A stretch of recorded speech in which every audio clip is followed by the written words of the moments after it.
Bonjour et bienvenue dans ce 4e opus du défi à la con. Bon, ça va bien maintenant. Hein. Ça fait un moment qu'on y est, et maintenant je vous préviens de suite, même si ça dure 1 heure, on va au bout. Parce que ça suffit. Voilà. On a encore un bon paquet de chapitre 1 à lire, alors accrochez vos ceintures, on y va. Essaie de le caler. Ah bah si, Doudou. Voilà. Allez. De quoi tu nous parles, Doudou, aujourd'hui? Tu nous parles de Metal Town? C'est ça que tu fais? Alors, Metal Town, est-ce que c'était bien? Alors, moi, je vais pas dire que c'était bien. Je vais dire que c'était germinal. En mode Gangs of New York steampunk. Voilà. Et comme moi, je lis pas pour comme ça traverser des expériences de la vie de merde des gens et me mettre dans des situations où je suis mal à l'aise. Voilà, je passe mon tour là-dessus. Si vous aimez Germinal versus Gangs of New York dans un setting steampunk, ça c'est pour vous, je vous le garde. Voilà, cadeau. Master of One. Tu te souviens, Doudou, de ce que j'ai dit? Ah, ça y est, t'en as marre, hein? Merci en tout cas d'avoir participé. Oh là là, oui, oh là là, Master of One. Oui. Alors je vais vous dire, c'est pas pour rien que y a du rouge partout, ce truc-là. Donc ça commence avec direct massacre, tuerie, famille décimée, tout ça. Voilà. Donc du coup, bah non. Je crois que avec le recul, on peut faire une généralité. Dès que ça commence avec des tueries de masse, voilà, on m'a perdu. Et ce livre m'a perdu, dès le début. Donc pour moi, tout le monde est mort. Ben fin de l'histoire. Après, c'était Shielded. J'adore cette couve. Je la trouve vraiment super jolie. Mais je suis pas rentrée dedans.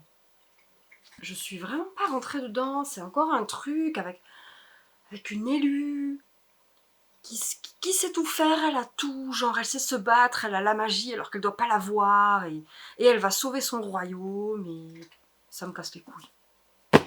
Voilà. Je suis désolée.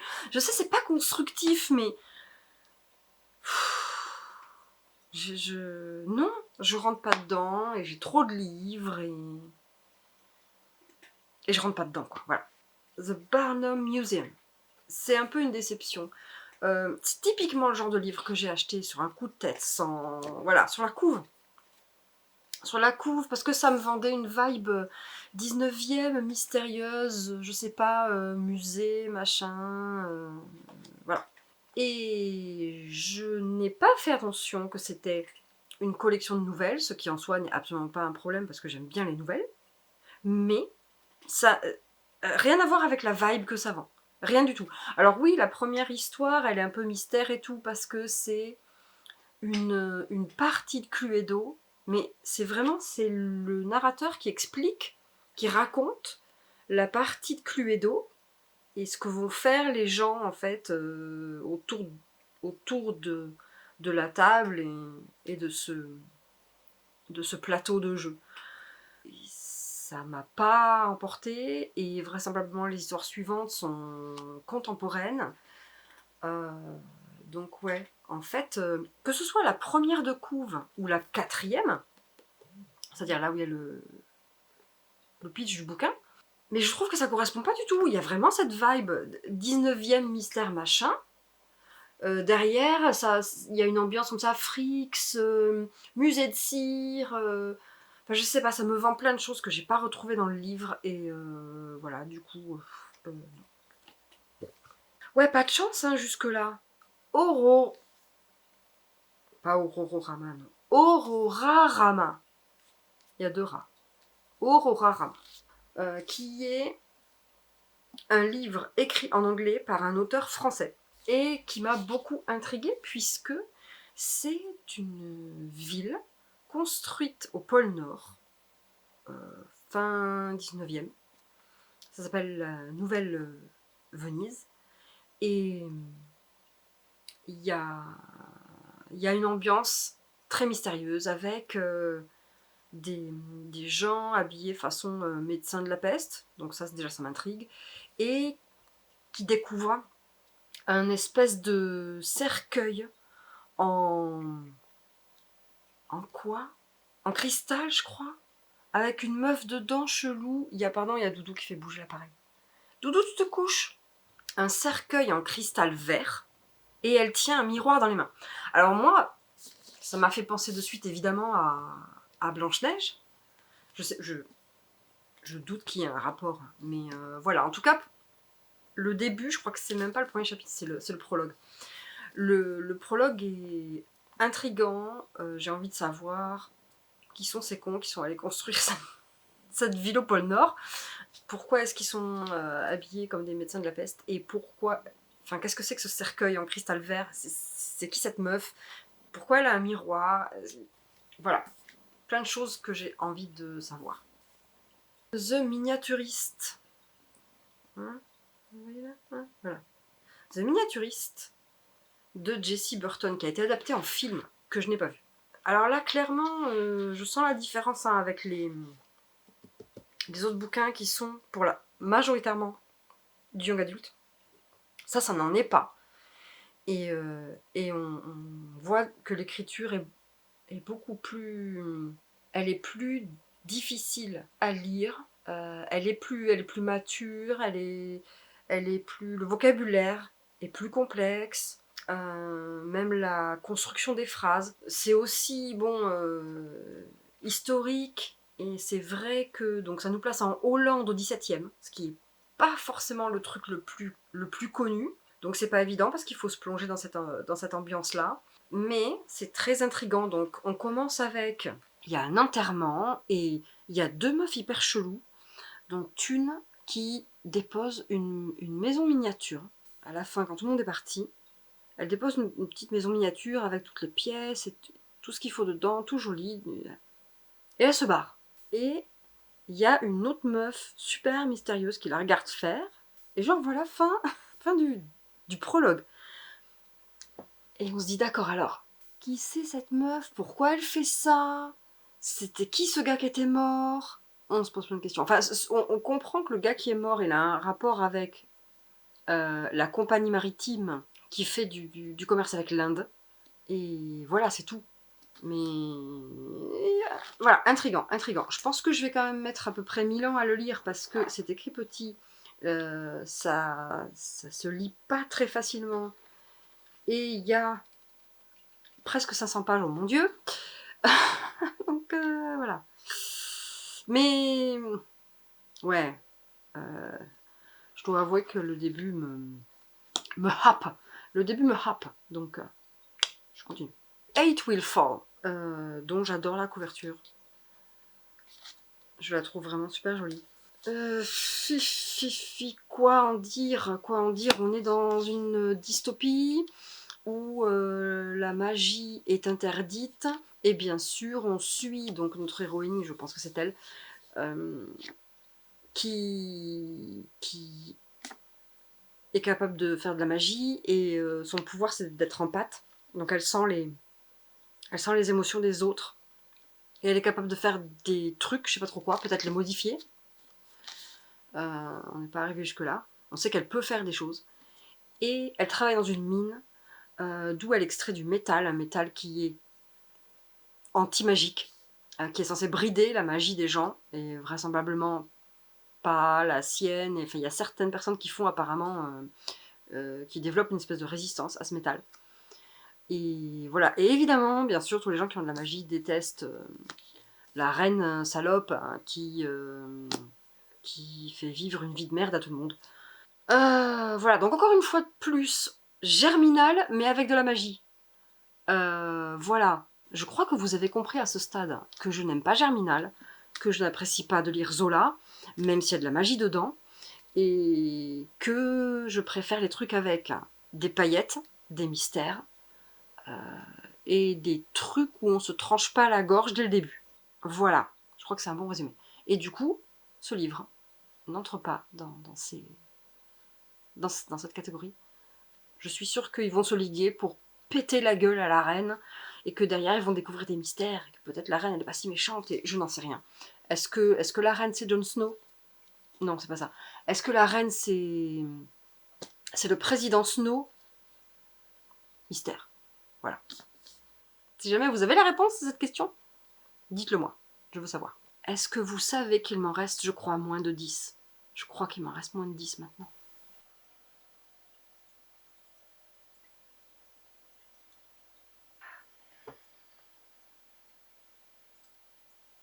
Bon.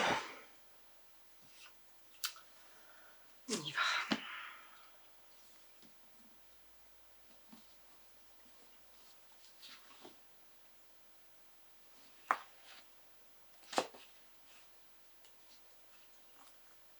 Qu'est-ce que c'est que ce bordel?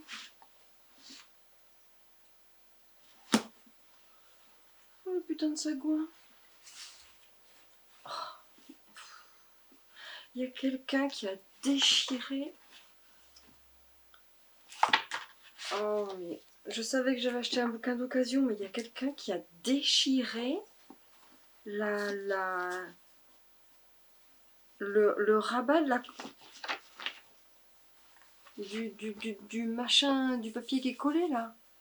Il y a un joli papier à rayures, normalement il y a, voilà, c'est en deux parties, une partie collée, une partie, voilà, et la partie, voilà, et ben déchirée. Sérieux quoi. Il est trop beau ce livre, cette édition est trop belle. Cette édition est trop belle et quelqu'un a osé déchirer la page. Qui est ce bâtard de ces morts? Bon, on la refait moins crispée.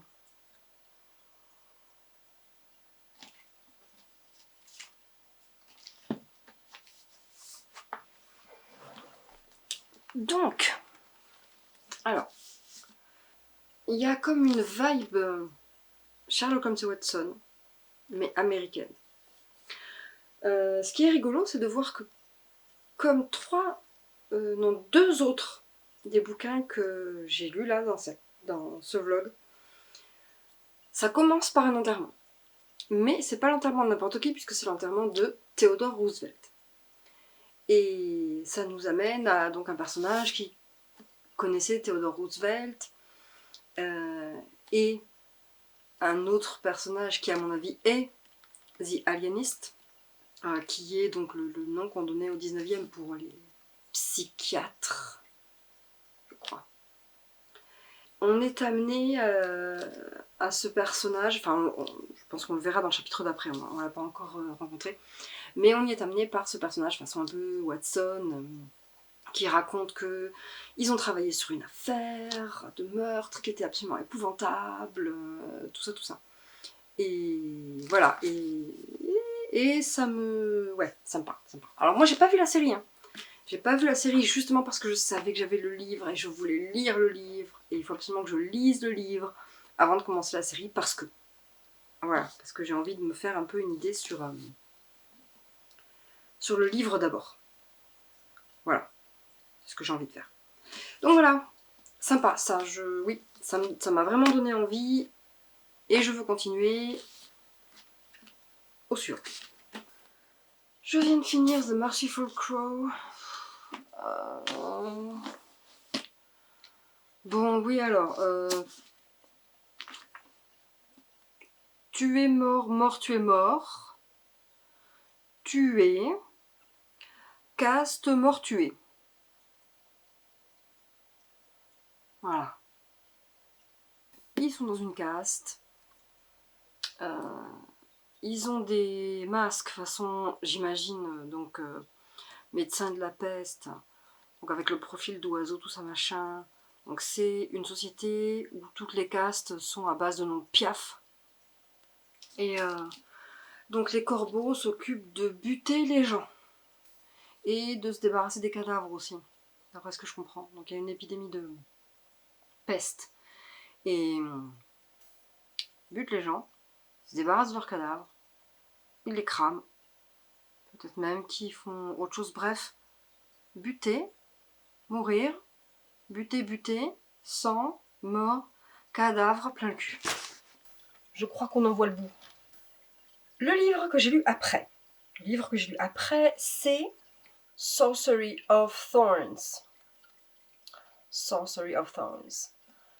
Qui est une jeune nana, je sais plus, elle a entre 16 et 19, je suis plus sûre. Et depuis qu'elle est toute petite, elle habite dans une espèce de grande bibliothèque super mystérieuse, un peu en mode cathédrale, mais un truc qui a l'air vraiment, vraiment immense, et qui a des jardins et des trucs, bon bref. Et elle, son rêve, c'est de devenir gardienne de cette bibliothèque.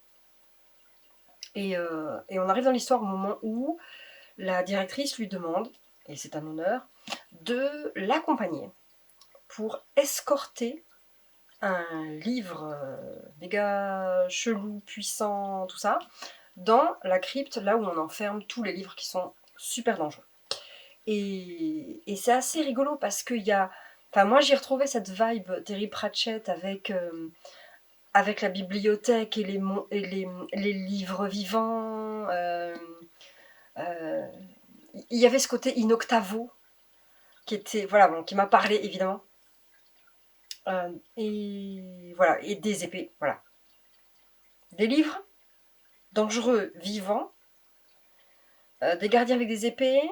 Potentiellement, on se doute que peut-être elle va plutôt devenir la directrice qu'une gardienne. Je sais pas. Voilà. Mais c'est super intriguant. L'ambiance est géniale.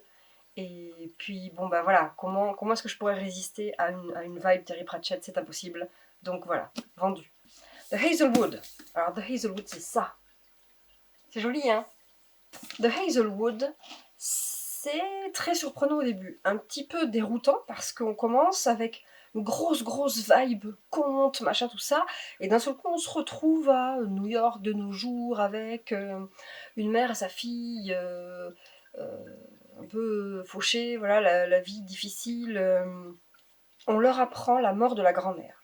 Et la gamine, l'ado, elle se dit ah bon mais du coup on va hériter du domaine ou quoi parce que je sais pas, elle a l'air d'avoir un domaine, peut-être d'être riche la grand-mère. Et la mère elle dit non, ou en tout cas elle l'espère pas. Et elle dit non, ça va surtout dire qu'on est libre. Alors évidemment, je ne sais pas libre de quoi, c'est tout le mystère. Mais on comprend qu'elles vont être obligées d'y aller. Mystérieux et surprenant, en tout cas le début. Voilà. J'ai envie de savoir la suite. Je sais pas du tout où ça va, je sais pas si c'est censé être un truc hyper dark ou quoi, mais à suivre. Qu'est-ce qu'on a après? Jade, Fire and Gold. Ah oui. Alors. Jade, Fire and Gold. Voilà, hop. Et d'ailleurs, je crois que c'est une jolie édition aussi. D'ailleurs, si vous voyez la tranche.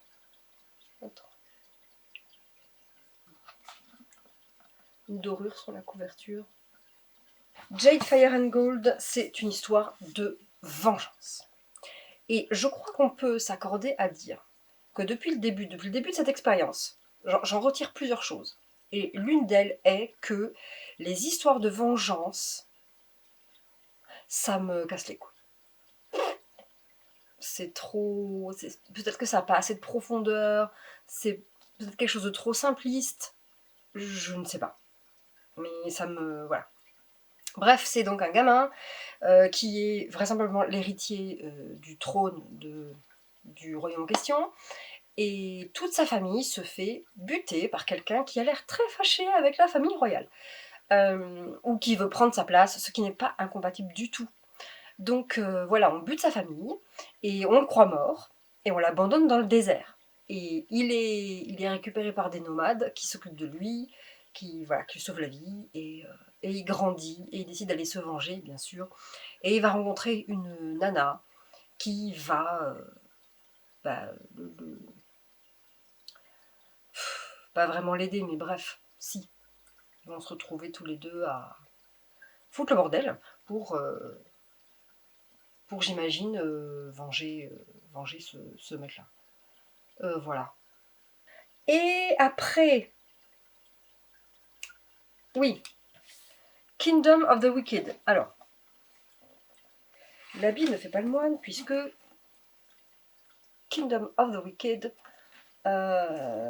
j'ai trouvé ça, moi pour moi, un peu lourdingue. Je suis pas une fan inconditionnelle des histoires de sorcières, parce que je les trouve toutes un peu kitsch et qui reprennent toutes un petit peu la même histoire, la même vibe, la même ambiance. Et donc du coup, j'ai pas été hyper hypée. Là, il y a une vibe assez italienne, avec deux jumelles qui bossent dans le restaurant de leurs parents et qui sont des sorcières, comme leur grand-mère, on imagine probablement comme leur mère. Et elles font des tas de machins, voilà. Et puis un jour, elles s'amusent avec leurs amulettes, je sais pas ce qu'elles foutent. Et puis il se passe un truc et une des deux sœurs va disparaître. Bon, vous vous doutez bien que celle qui reste va aller la chercher. Euh, je suppose qu'il y a des démons aussi, parce que la grand-mère, elle leur raconte des histoires de démons, nanana. Bon, bref. Des sorcières, des démons, et peut-être des pizzas, parce que j'imagine qu'ils ont un restaurant italien, les parents. Donc, voilà. Ça m'a pas emporté. Ça m'a pas hypé. L'écriture est pas mauvaise et tout, mais c'est juste. J'ai pas été spécialement intéressée par cette histoire-là en particulier. Ça m'a pas spécialement convaincue, voilà. Et comme j'ai beaucoup de livres et qu'il faut faire le tri, vous avez déjà entendu cette histoire, blablabla, voilà. Suivant. Ensuite, j'ai essayé ça. Princess of Souls. Princess of Souls, qui est également très joli. Là, on est sur une inspi grecque. On revient sur une inspi grecque. C'est sympa. C'est sympa. Même si j'ai pas été happée par la trame. C'est une nana qui peut prédire la mort des gens. Et c'est un pouvoir familial. Donc, sa mère là aussi, et elle... Grosso modo, en fait, elle attend que sa mère calanche, parce qu'en attendant, elle est enfermée dans une tour, un peu comme réponse, et, et elle attend de pouvoir remplacer sa mère auprès du roi pour être sa conseillère, hashtag prophétesse, je sais pas quoi, outil de pouvoir, ce que vous voulez. Voilà. Ok. D'accord. C'est bien. Peut-être que j'aurais eu besoin d'une accroche supplémentaire en fait dans le chapitre 1 pour me donner vraiment envie de continuer. Euh, En plus, j'ai l'impression que, parce que ça je crois qu'on n'en a pas encore discuté, mais de ce que j'en ai vu, j'ai vu que ça alterne, donc Célestra, Nox, machin, bref. C'est des points de vue alternés. Et ça, je vous l'ai pas encore dit, mais les points de vue alternés, ça me casse les... Voilà. Ça me les brise littéralement. Ça me saoule. Ça me saoule. Ça me saoule parce que ça me frustre en fait.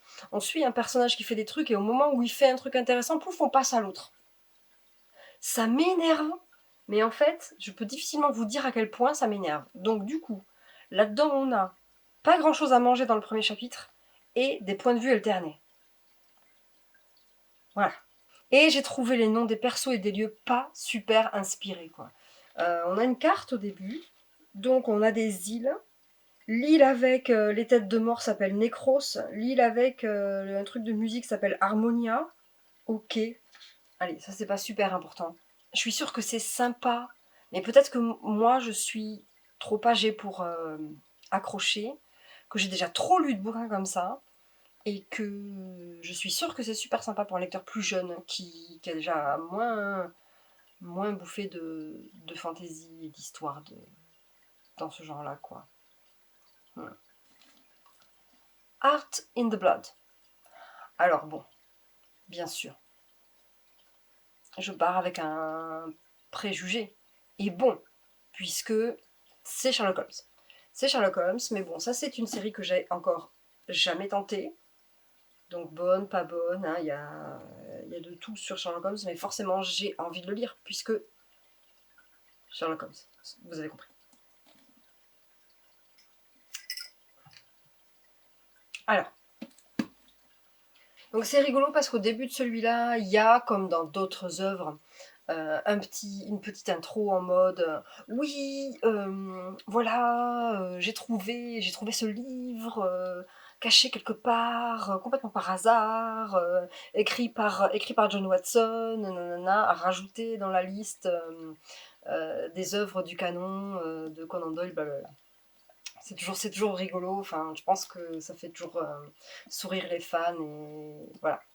Chapitre 1, juste après les meurtres de Jack l'Éventreur. Donc ça c'est bien parce que du coup ça va pas parler de Jack l'Éventreur. En tout cas j'espère, je sais pas. Mais en tout cas ça parle pas de Jack l'Éventreur au moment des meurtres de Jack l'Éventreur, ce qui va changer un petit peu. Ça se passe après et il va très mal. Sherlock Holmes il est vraiment pas bien, il est super déprimé. Sûrement que voilà, c'est le contre-coup de cette grosse affaire, il se dit que tout l'emmerde et nanana, enfin bref, il est vraiment sur une pente extrêmement descendante. Et Watson arrive alors que bah, y a le feu au 221B accidentellement, mais bon, il y a le feu, et puis il le trouve complètement apathique, et bon, voilà.